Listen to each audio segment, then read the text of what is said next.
let's resume our lecture series on bioelectricity. So, now we are into the last two lectures, 39 and the 40th one.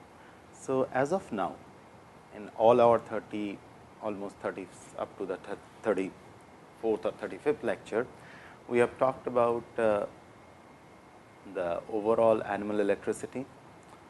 Then we talked about the plant electricity in the form of photosynthesis, where the electron transfer takes place.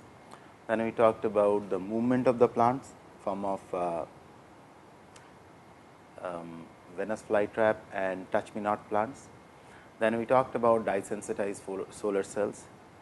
Followed by this, we had a brief exposure about some of the very ancient molecule, iron pyrite or iron disulfide, and their electrical properties. So, we will close in this section or this course with some of the lesser known electrical phenomena which are observed in nature. And one such material or biomaterial which is getting very huge prominence in last 2 decades, a little more than that, is silk. Silk as such, the way it has been understood, doesn't have, when it is dry, it does not have certain, does not really carry charges, but it behaves in a very different way. So, what we will do today is we will devote 2 lectures now talking about the silk, what is really silk is, and how it has evolved and what are the different forms of silk, and what we know about its bioelectrical properties, and how this could be used for some useful applications and what are their implications in nature. So, let us start the 39th lecture under the broad heading of silk, biomaterial and electricity. Okay. Talking about silk, what really is silk? So, whenever we think about silk, there are what the first thing you get is about silk saris or silk clothes or silk garments. Nothing else really comes in your mind, but this is a kind of a misconception among the general audience. That is not really silk. Silk is a broad name for all those insects which exudate certain things from their mouth and form a protein or network or mesh of protein or proteinaceous network, that is called silk. And as a matter of fact, if you really go through the plethora of different silk, we have talked about, we will be talking about the spider silk, which is also a silk. We are talking about hornet nest, that is also a silk. We will talk about bombyx and tassar silk, which is also a silk. So, just to give you a kind of feel what silk is. So, if you look at this slide, which shows a spider net, you are seeing this wonderful net. So, this material of net which is forming that specific net is a silk. Now, I give you a second example, hornet nest. All of you have seen this kind of nest, the honeybees, hornets. You see this net, some of the see this nest, some of these nest, if you see this picture, you will see some of the nest which are closed with a white cottony coating or a cap, and whereas the other ones are without any cap. This cotton cap, what you are seeing, is also silk. And then the most traditional ones, which most of us understand, is a silk cocoon, a bombyx and thread. I have just given you 2 such examples. These are also silk. Now, coming back to the world of silk. Now, if I have to come back, so how really how the silk is produced? First of all, let us answer this questions. So, there are series of insects which goes through a 4-stage life cycle. Okay. So, the adult lays the eggs. These eggs, if I just put it on the board to make more sense. So, these insects, the adult lays the eggs, and these eggs hatch and form something called a larvae like this. All of you must have seen these kind of Okay. These larvae eat very gregariously. They eat on plant material, and upon eating the plant material, from their mouth, from this part, they secrete a series of kind of sticky materials, and these materials is essentially what we know as silk. And there are almost 4,000 to 5,000 such species which produces silk. We only know a handful of them, and eventually this larva goes into a dormant phase called pupae, and this pupae is an inactive phase of their life, and this pupae has to be protected from the surrounding. Okay? So, that protection is offered by this material, because what it does essentially, it covers around this larvae, something like this, which leads to the formation of something called cocoons or silk cocoon. Okay? Or in the case of hornet nest, you see that white covering on the hornet nest like this, that hornet nest covering, that is also a silk material. So, this is the coating what we talked about, the silk cocoon. In the hornet nest, if you look at the hornet nest, there's something like those hexagonal things, and you see that white coating on top of it. Those white coating is also silk. And then you have seen those spider net, something like this. This is also silk. So, this is the basic thing what I wanted to clarify. Those insects which goes through this 4-stage life cycle, the egg followed by a larvae, which I have shown here, followed by formation of the pupae, or which is also called the dormant phase of their life,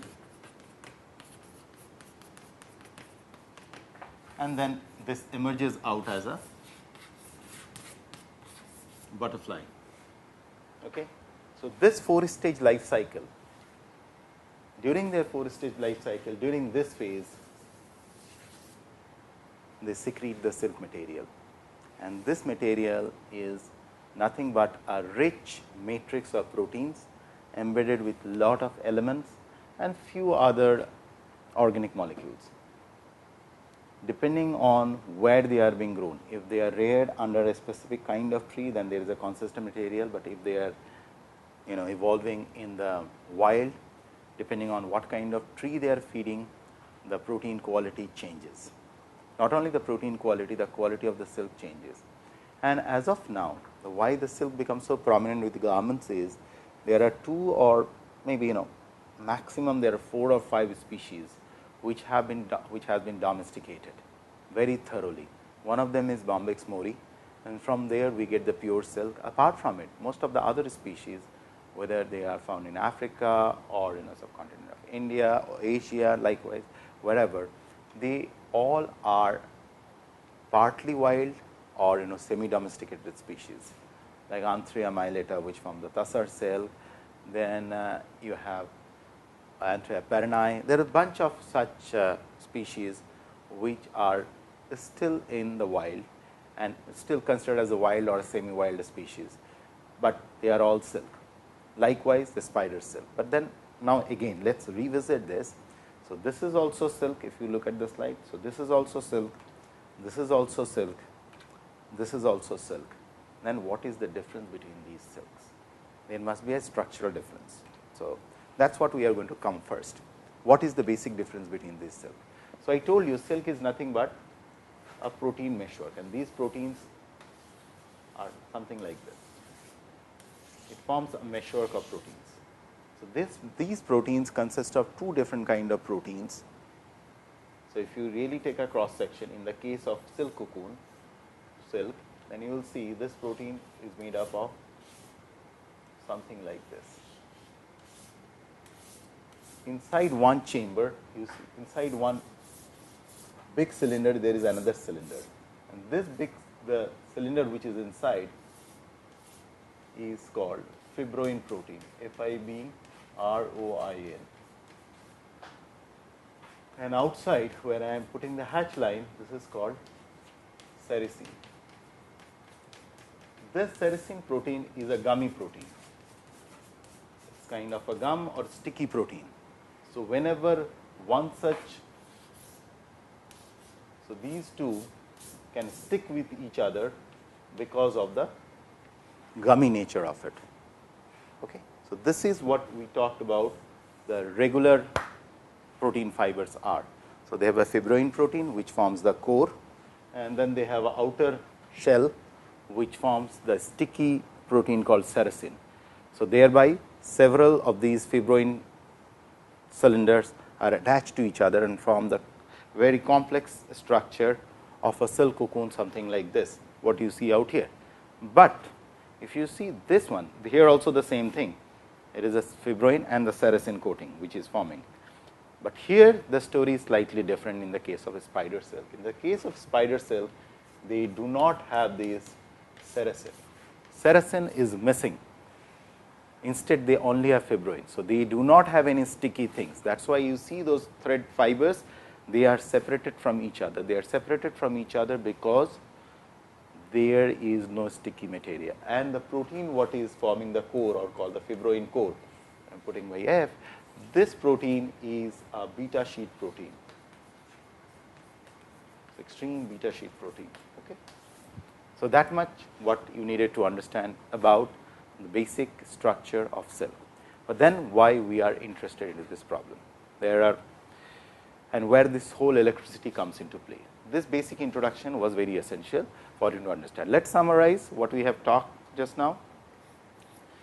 So silk is a broad class of protein which is essentially secreted by at least 5 to 7,000 or 8,000 species of insects during at a specific phase of their life, and most of these insects are 4-stage life cycle insect. They have an egg, larvae, then the dormant phase called pupae, and after the dormancy is over, they become an adult butterfly. And this dormancy phase lasts from 10 to 20 days to even 8 or 9 months, depending on the species and the kind and where they are. There are species found in United States where the dormancy phase goes all the way up to 8 or 9 months. Okay. Whereas most of the species which are found in the tropical and subtropical belts in and around India, China and all these places, they last 20, 21 days likewise. Okay. So this thing varies. Third thing what we talked about is the difference between the different silk in terms of their fibroin and the sericin.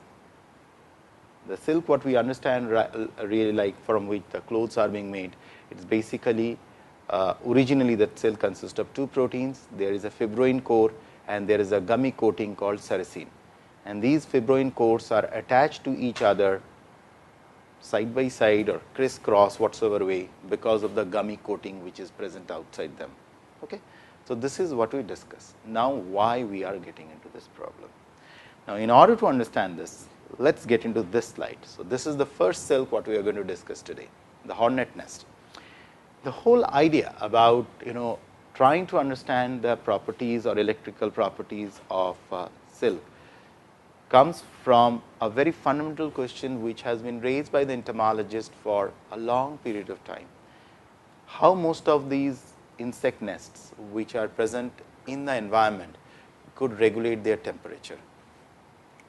They indeed have a thermal regulation because these hornet nests are living at a temperature say 50 degree centigrade. So if the 50 degree centigrade remains inside those small structure what you see, the pupae won't develop, there will be defects. So there is a way by which the temperature inside these nests are being regulated, and this is the genesis of this asking this question, then who is helping it? Because in the case of hornet nest, if you see this hornet nest, if you see this slide very carefully, you will see there is these hexagonal structures which are formed here. They are made up of clay. whereas that upper coating is made up of your silk. So, who is really taking care of it? So, since 1920s and 30s, this remained a very interesting question, and till date this is one very interesting question, and people started to address this question. So, today we will be talking about some of those pioneering discoveries or first attempts, and I will be referring to these two papers which were published by late Jacob S. Ishey. So, he was working in Israel. He was in Tel Aviv University. So, he was working on understanding how the thermoregulation takes place in the hornet nest. This was his basic idea. So, there are two very nice papers which he published. One of them is the thermoelectric effects in the hornet, that is the Vespa orientalis cell and thermoregulation in a hornet. And the second one is a review paper of all his work, what you see here, silk produced by hornets, thermophotovoltaic properties. Okay. So, the basic idea was about these papers, even before you get into it, is silk membrane has certain thermoelectric properties. So, let me just get on the board for this, just to give you an idea of what is the basic premise to start these kind of studies is. So, you see the hornet nest, something like kind of structure, okay, side by side,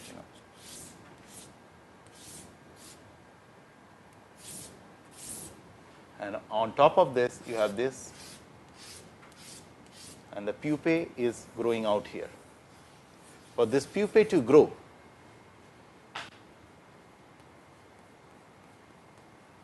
there has to be an ambient temperature.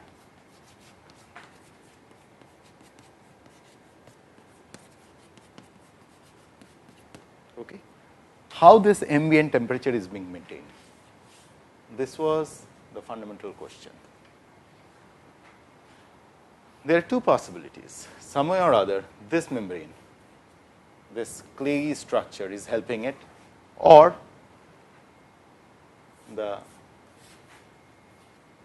silk cap which is covering it is helping it, or both of them are helping together.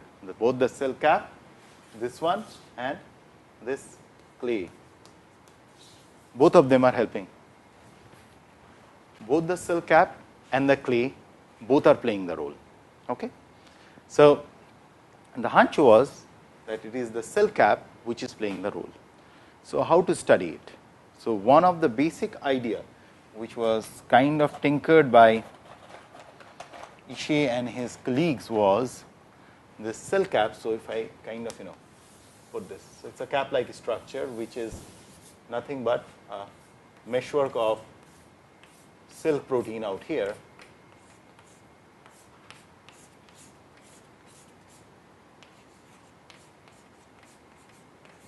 okay. So, this structure is somewhere or other has the ability to change these two things, thermal to electrical, vice versa. And they added one more thing, they say based on the light they respond. So, what was the kind of beginning of this kind of study was, this membrane is thermosensitive membrane, this is light sensitive membrane. In other words, it is almost like a TPV, thermophotovoltaic membrane. You will come across this. Okay. And one more thing I wish to request, if I go to the slide, I wish you guys please download these papers, or I will try to add these papers at the end, so that go through these papers. Okay. So, this membrane is acting as the thermophotovoltaic membrane which is helping this structure to maintain the ambient temperature. So, this was the premise with which all these things were started. Okay. How to study this? This is a very challenging problem. This is not something so easy. First of all, you have to collect these hornet nest. So, Professor Ishey collected all these things from in the Mediterranean region. Okay? And after collecting, so the hornet nest, the silk top comes like this. So then what he has to do is, in order to understand this, he has to connect an electrode like this and an electrode like this across this particular membrane. Let me just, he is having this silk cap like this, and an electrode is connected on this side and an electrode is connected on this side. Now this is exposed to different kind of light, because you are studying the photo effect as well as different kind of temperature.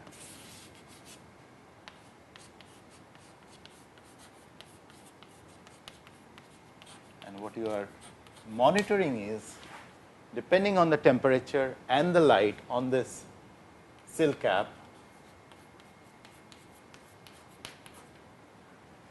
this is electrode 1, this is electrode 2, you are monitoring the voltage and the current.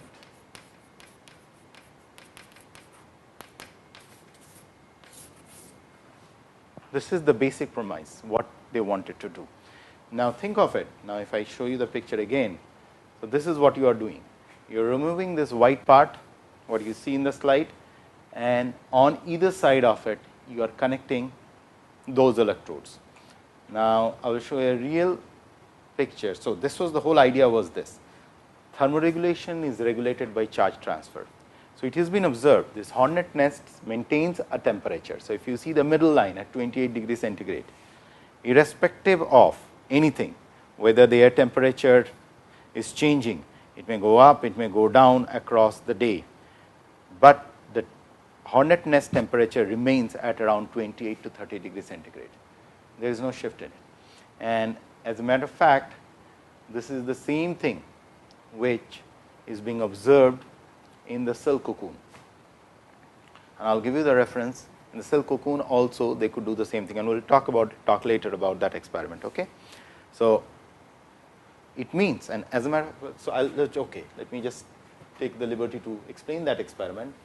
So this experiment was done like this. So here is a silk cocoon. Now this is a pure cocoon now. It's completely, there is no, and this was done with Anthrea mylitta, or this is also called tussar cocoon. So what was being done is, you kept a thermocouple inside it. So here is this thermocouple, and now you are just changing the temperature. So you keep this cocoon, say for example, at a temperature of say 50 degrees centigrade, and vary it all the way to say 5 degrees centigrade. But what you will observe inside the cocoon is, without the, by the way, when you are doing these kind of experiments, you realize you have to remove the dead animal. You have to kill it and you have to remove the dead animal, because you are only studying the property of the membrane. Okay. Now if you measure the temperature inside it, you will see at the 50 degree, this will maintain at around 30 degrees centigrade, and when you are keeping prolonged period of at 5 degree, it will maintain around 20 degrees centigrade. So starting from these two, I was showing you these two pictures, whether it is a silk cocoon or whether it is a hornet nest, the temperatures are being regulated. They all have certain thermoregulatory mechanism. Okay. And this reference, I will add this reference for you people at the end. You can go through that paper. Okay.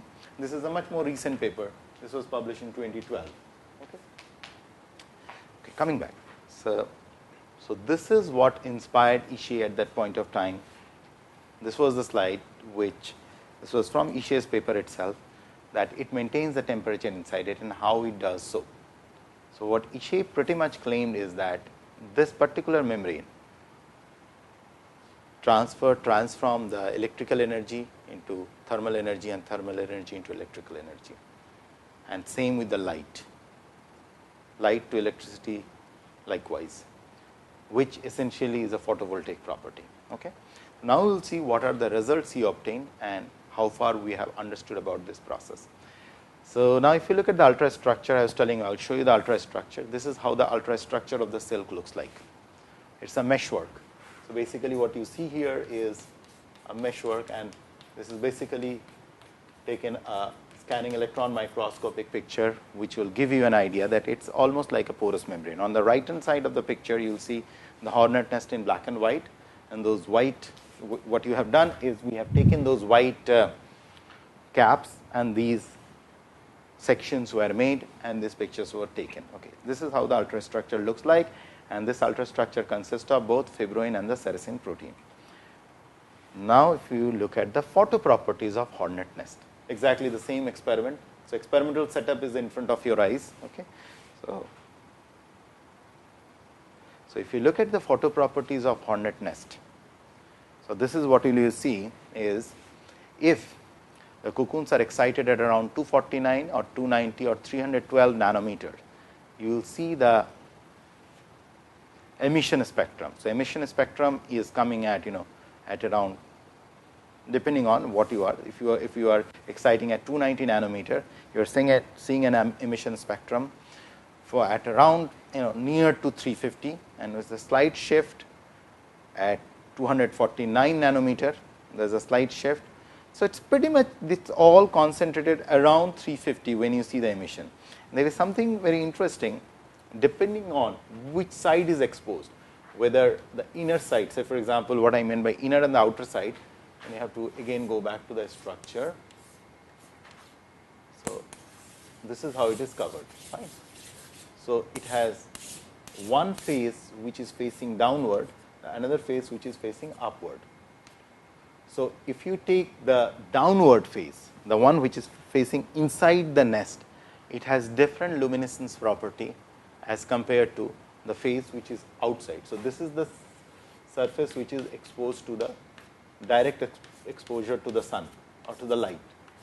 Okay. The other one is kind of underneath, it is something like this.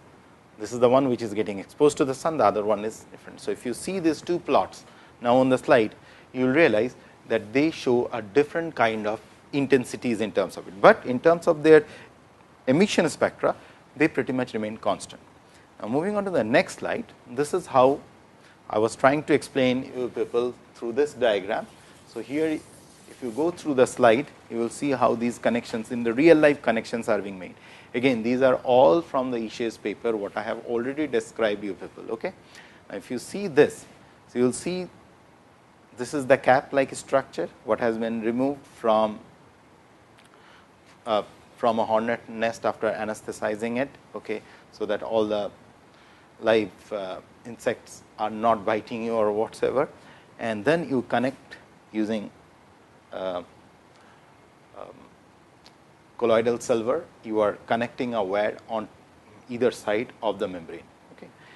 Now, let us see how the electrical properties are changing. So, we talked about the photo and thermoelectrical properties of hornet nest.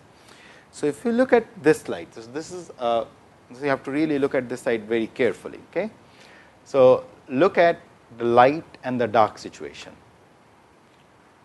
While there was light, so there are two symbols here. One are the filled circles, what you see here, and the other ones are the empty circles. The empty circles are the one which is indicating the voltage, which is on the left hand side, on the left hand axis. So, there are two y axes here. On the right hand side, you are seeing the current. On the left hand side, you are seeing the voltage. Now, if you see it, during the light, the voltage was very high. As it dark, as you are moving, so it is a diurnal. Okay. So, during the day, so there is a light phase, then there is a dark phase, because it is a day and night. During the night, the voltage drops down, and in between, while the voltage drops down, there is a spike of current, which you see there is a spike in the center. There is a sharp spike, and then it falls down. So, if you go through it, so the measurement of electrical charge in cell, the white dots, typically the voltage measurement of the cell cap initially exposed to light, okay, at which time 150 200 millivolts were recorded. Okay. Now, then exposed to darkness, whereupon the voltage sharply decreased to a very low value, that you could see here that it has fallen down. Whereas the black dots, which is the current measurement, which shows that during the exposure to light, the current was almost 0. Okay? However, as soon as the light was switched off, a current appeared whose maximal value attained 1.6 milliampere, but gradually in the course of several hours reduced to 0. And all this measurement was done at 30 degrees centigrade. So, now what we are talking about, these natural materials, what you see out here, responds to temperature, responds to light as well as temperature. We will be coming to the temperature, but definitely they respond to light, and as we are as the darkness approaches, as we are day to night, the voltage changes. So, it means what it looks like as if they are just an inert cover. They are not inert cover, they are electrically active cover. And this is a picture which is taken from all those 2 references what I given you. This is from the review paper by late Jacobus Ishe. So, for his time, these were some of the very, very seminal studies what he conducted. Like, this was never done before. So, this material has some very interesting thermophotovoltaic property. Now, next we come about the dark current and photoelectric effect. Look at this trace. This is a very interesting study, the dark current and photoelectric. So, what you see out here, if you look at carefully, there are spikes. There are, you see this underneath line, what you see. So, the result of the exposure of the light cocoon cap to intermittent light at 365 nanometer with an intensity of 100 megawatt per centimeter square. The light pulses induces a current flow between the 2 electrodes up to several nanoamperes. And if you see the time constant, which is shown by tau A and tau B, you see 18 seconds and 30 seconds. So, you see when you are exposing, you are giving a light, so if you remember the previous slide, when there is light, there is no current, and whenever there is a darkness, there is a spike of current. So, light, dark, light, dark, light, dark, and you will see whenever there is a dark, there will be a spike of current. Whenever there is light, the current will fall down. Okay. So, this shows that this membrane, what we are talking about, this silk membrane is a light sensitive membrane. It has photo properties, because we saw about the photo characteristics, about its absorption and emission. Now, we are seeing the functional properties, that it indeed shifts its electrical, there is a charge movement based on the exposure to light. Now, let us move on to the next slide, which is the thermocurrent. So, as of now, we talked about the light, we have not talked about the thermocurrent. Now, let us talk about the thermocurrent. So, if you see, the membrane has been varied from a temperature of say 20 degree to 30 degrees. So, here they are using 33 degree, if you look at the slide, 20 to 33 degree. So, if you observed it carefully, you will see as you are going to 33 degree centigrade, there is an increase in the current. As you are bringing down, the current falls down. Again there is an increase, again it falls down. Again there is an increase, again it falls down. Again there is an increase. You see, there is in a cyclic fashion. So, it means just like the light, if you see the previous slide, just like the light, as the light increases, current falls down. As there is a dark, the current rises. Same way, as the temperature goes up, there is, you really can shift it. Okay, as it falls down, you see. So, this is how there is a cyclic fashion, this is happening. Okay. So, this is very interesting, that they have another thermoelectric property which is fairly unique. Okay. But you have to keep on shifting this temperature, there has to be a shift in temperature. Without, if you do not shift the temperature, this you will not be able to observe this kind of effect. Okay. So, now moving on, there is a temperature dependence resistance in cell cocoon. So, this is what is being shown here. So, if you see, follow this graph very carefully. Okay. So, see at on the y axis, sorry, on the x axis, you are seeing the temperature. Okay. So, if you see the temperature very carefully, at around 20 and 30 degrees centigrade, there is the whole resistance goes down. So, the typical temperature dependence of the electrical resistance of the pupil cell cap plotted versus the absolute temperature can be seen. There is a sharp drop approximately 3 orders of magnitude in the resistance with temperature in case of between 1 to 21 degrees centigrade. Following that, there is a plateau between 21 to 32 degrees centigrade that roughly coincide with the optimal temperature of the Hornet activity. If you remember, if I go back to this slide, the optimal activity could be seen at around 28 to near about 28 to 30. Now, if I follow this one, that is exactly what you are seeing at around 20 to 30, near about 30, you see an optimal temperature. So, there is a temperature dependence. So, the membrane itself changes its property. It is thermoactive membrane, it is a light active membrane, and there are a lot of things to be understand that how with temperature the current is changing, how with light along with temperature the properties are varying. Okay. Now, yet there are several things which it is believed that this is what is regulating this kind of temperature regime. But what we do not know as of now is it what we are seeing is a biological semiconductor, thermophotovoltaic membrane, or what are the charge carriers? We really do not know. How to correlate it with traditionally accepted N and P type of semiconductors. We know this far, that it indeed shows a thermophotovoltaic membrane, it acts like that, but what we do not know, what are the charge carriers. That needs much more better understanding. So, in order to summarize this, so we talked about today, we started with the basic problem of thermoregulation, how thermoregulation is being conducted, and we saw the ultrastructure of the Hornet cell.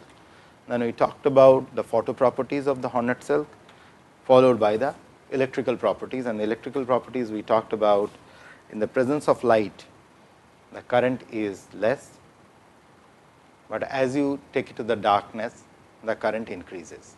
So, there is a light and dark situation. Okay.